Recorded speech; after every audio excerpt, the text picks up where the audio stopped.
பாத்திரம்லாம் வச்சுருப்போம். அதோட பேக் சைடில் வந்து இந்த மாதிரி கரைங்கள் இருக்கும். ஒரு மாதிரி நம்ம யூஸ் பண்ணி பால் பாத்திரம் பேக் சைடு, பேனு, கடாயில் அதை வந்து ஈஸியாக வந்து நீங்கள் ரிமூவ் பண்ணுறதுக்கு இந்த டிப்பை வந்து ஃபாலோ பண்ணுங்கள். ஸோ டெய்லி இந்த மெத்தட் நம்ம ஃபாலோ பண்ண வேண்டாம். வீக்லி ஒன்ஸ் நீங்கள் வாஷ் பண்ணுற வெஷல்ஸில் இந்த மாதிரி அதோட பேக் சைடில் இந்த மாதிரி வாஷ் பண்ணிட்டு வரும்போது அந்த கரைலாம் வந்து பார்த்திங்கன்னா உங்களுக்கு க்ளீனாக போய் நல்லா பளிச்சுன்னு இருக்கும். அதுக்கு கொஞ்சமாக டூத் பேஸ்ட் தான் நான் அப்ளை பண்ணியிருக்கேன். இதை அப்ளை பண்ணிவிட்டு ஒரு ஸ்க்ரப்பரை வச்சு இந்த மாதிரி லைட்டாக தேய்ச்சி விடுங்க. இந்த மாதிரி தேய்க்கும் போதே வந்து பார்த்திங்கன்னா உங்களுக்கு தெரியும்.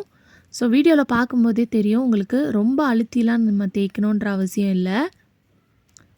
இந்த மாதிரி லைட்டாக தேய்ச்சி விட்டுட்டு நீங்கள் வாஷ் பண்ணாலே போதும். உங்களுக்கு அது நல்லா பளிச்சுன்னு மாறிடும்.